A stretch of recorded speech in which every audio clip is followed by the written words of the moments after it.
Thanks to Christopher Lee for once again being a month-on-month patron. If you're interested in supporting my channel, please feel free to visit patreon.com/adsproductions. Hi everyone, this is Adam from Ads Productions, and this is the review of the SteelSeries Apex 5 gaming keyboard.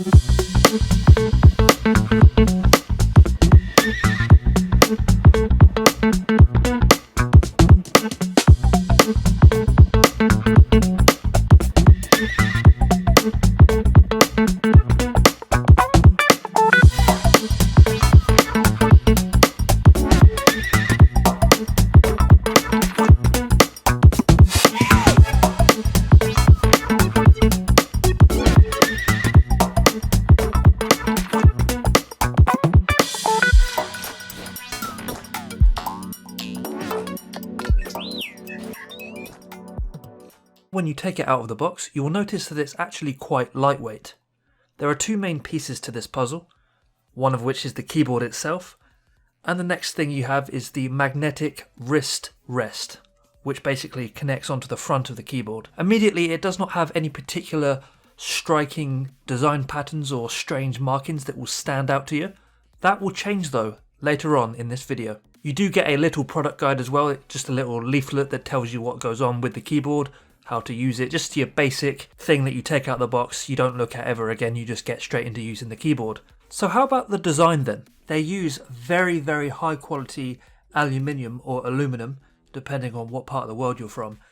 And as soon as you feel this keyboard out of the box, you realise how much of a premium and well-made device this really is. I'm not even going to exaggerate here, I'm not trying to sell you this keyboard, I'm just telling you like it is. The build quality is absolutely fantastic, and that's just first impression.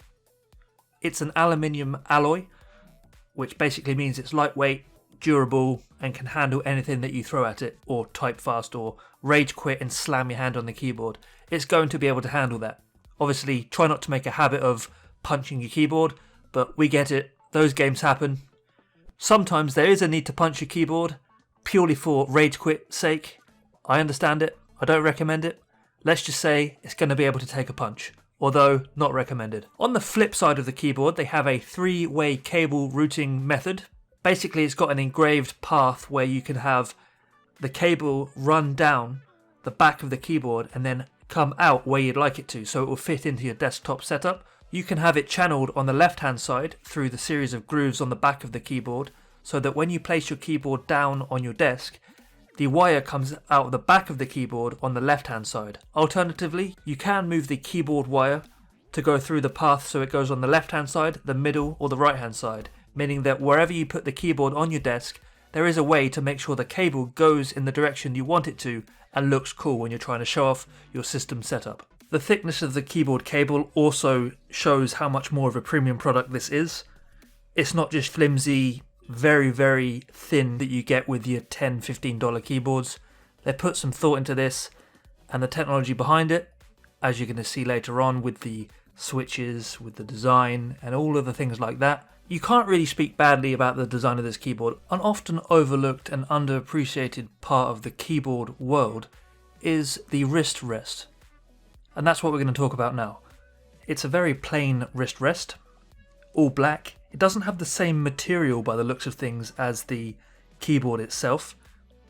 It does have a rubbery finish, which even when taking it out of the plastic wrap that it came in, it did attract fingerprints. You are going to get fingerprints on this wrist rest. That's just part and parcel of it. As long as you keep it clean, you won't have a problem with it. It was very simple to connect to the keyboard. You literally just take it out, place the two magnetic modules next to the keyboard, and it just snaps into place.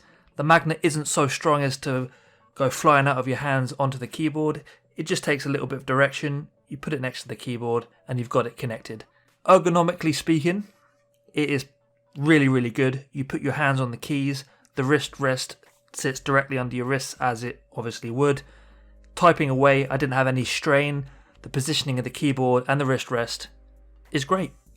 Okay, so let's talk about the part of the keyboard that you're all going to be using for hundreds, maybe thousands of hours with this keyboard, or keyboards like it, depending on what one you end up going for, because you're probably watching this video among loads of others to try and figure out which keyboard's the best for you. And the most important thing about a keyboard are its keys. It's in the name. Keyboard, the keys are very important. So what are the keys like on this keyboard? Let me tell you. Let me start off by saying that this is a mechanical keyboard, but not by conventional definition. This is a mechanical keyboard that falls under the hybrid category. This is what SteelSeries say. What makes it a hybrid mechanical is how the circuit connects after you press the key. We saved costs on the inside of the board by replacing the traditional gold-plated circuits with a super durable membrane actuation. This makes bottoming out the key feel more comfortable. So in summary, we've got hybrid switches in here, made of a durable plastic. These are blue switch mechanical keys, so you're going to get that clickety-clackety every time you type down on your keyboard. You're going to hear the just as you know and love it. At the top of the keyboard, you've got F9 to F12. These are the SteelSeries shortcuts. At the top right-hand corner, you have an aluminium scroll wheel. This basically goes through the different menus that are built into the keyboard. These are things such as illuminations, profiles and settings, so you can set the brightness of the keyboard dimmer and brighter. You can choose different profiles of the keyboard, so if you want the keys to pulsate every time you press them, the RGB lights will go crazy on the keyboard, or you can stick to a static color. All of these profiles can be edited using the SteelSeries engine, but you can access them easily by using the aluminium scroll wheel at the top right, which basically gives you access to each of the menus and settings and configuration of the keyboard at a quick press. To activate the menu, you would press and hold the button underneath the scroll wheel, and then you can start using the scroll wheel to switch between each menu item. Push the scroll wheel down to select whatever menu item you want to go into, and if you want to go back a step when you're in the menu, just press the button underneath the scroll wheel. So there's a button underneath the scroll wheel itself. Press down on the scroll wheel to go into the menu item, press down on the button underneath the scroll wheel to go back a step. Hopefully that makes sense. This keyboard is RGB crazy. When combined with the SteelSeries engine, you can select how the ripples look when you press each key down. You can also have the RGB's pulse on each keystroke. It really is quite excessive in a show it off to your mates awesome kind of way. You can also do static colors if you want to have a more cleaner look. And yes, this is compatible with Mac and PC. Just a quick word on the SteelSeries engine. Within the SteelSeries engine, I think we're up to version 3 now, you can choose to change the profiles of the keyboard so that you can access them quickly within the keyboard scroll wheel menu. So you design all your keystrokes and all of your RGB settings and all of your illuminations, your profiles, what macros go onto each key. Everything like that can be altered on a bigger screen using the SteelSeries engine. When you're happy with that, you can save it and then access those configurations using the menu on the keyboard. You can get very creative with this. You can change individual keys and their individual RGB LEDs underneath. So if you just want the QWERTY to light up orange and flash when you press it, as opposed to everything else, you can spend some time in here and customize just that. Additionally, if you want to change the little OLED at the top right to have your company's logo in there, or your personal gaming logo, or just a funny message, you can do this within the settings of the SteelSeries engine. If you'd like to learn more about what the SteelSeries engine enables you to do with this keyboard, I've put a link in the description, but I have to say it's incredible. You can make this keyboard behave and customize it so it's well and truly yours. One little critique I have about the menu system on the keyboard, it would have been really nice to have a little bit more menu functionality built into the keyboard so you don't have to rely as much on the SteelSeries engine. Instead of having to go into the computer and you go to the engine, you find the keys and you do your modifications there, I would have liked a little bit more of that within the keyboard's menu to make real use of that aluminium scroll wheel and the selector button. Speaking of the selector button, you do have media controls.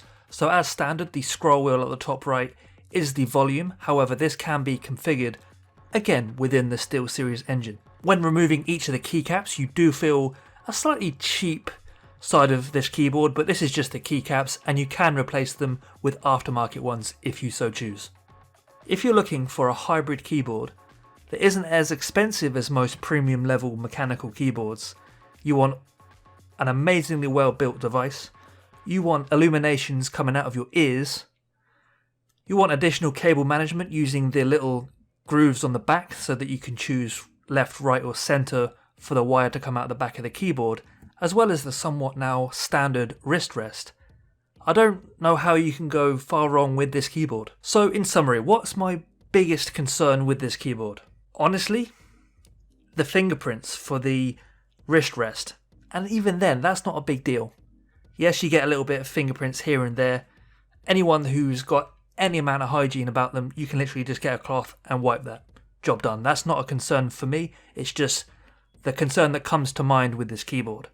Secondly, if I'm trying to think of things wrong with the keyboard, I would say something like, maybe we could have had another button or two where the aluminium scroll wheel is and the OLED display. Maybe we could have had a different input or more of a interface that we could have played around with a bit more, just instead of having to rely too much on the SteelSeries engine. But that's just me trying to find things wrong with the keyboard, just to give you an honest opinion about it. The great things though, as I've mentioned in summary, are RGBs for days. Really solidly built product. I mean, I've reviewed a few keyboards, I've used loads of different types of keyboards, gaming, office, workstation, you name it. Just fantastically well made. I can't stress that enough with this keyboard. I used this keyboard for a few hours testing gaming, video editing, typing Word documents. More emphasis on the gaming as well. I did lots of gaming with this keyboard. Reaction times were there. Responsiveness was great. Clickety clackety, the great sound of a mechanical keyboard that we all know and love, was just a great addition to a mechanical keyboard. Everyone loves that, what can I say? Playing FPS, you feel like you're in lots of control because you've got that quick response from the mechanical key presses. You know what it's like when you get a great keyboard, you're playing your favourite game, and it just feels like the keyboard isn't getting in your way, it's aiding your gaming experience and the overall computer use experience. Those of you that have played games, those of you that know the value of a great keyboard when it comes to gaming and all things computing, you understand exactly what I'm talking about when I say when you have great equipment, it does enhance your experience on the machine, i.e. games, whatever you're editing, whatever you're typing. And it's even more so with this keyboard. Yes, maybe if you're a PC master race person and you're a bit of a purist when it comes to technology, maybe you don't want this keyboard because it's not, by definition, truly mechanical down to each and every component. However, for the majority of users, this is a fantastic value keyboard that will give you most, if not all, of the same benefits as having a fully fledged mechanical keyboard that you're going to pay way more for. Your setup is going to look so cool with the RGB customization, even the option to include this under every key, and with the addition of various profiles, function keys. I can't see how this wouldn't improve anyone's setup. This has been Adam from Ads Productions with the review of the SteelSeries Apex 5 Hybrid Mechanical Gaming Keyboard. Thanks for watching.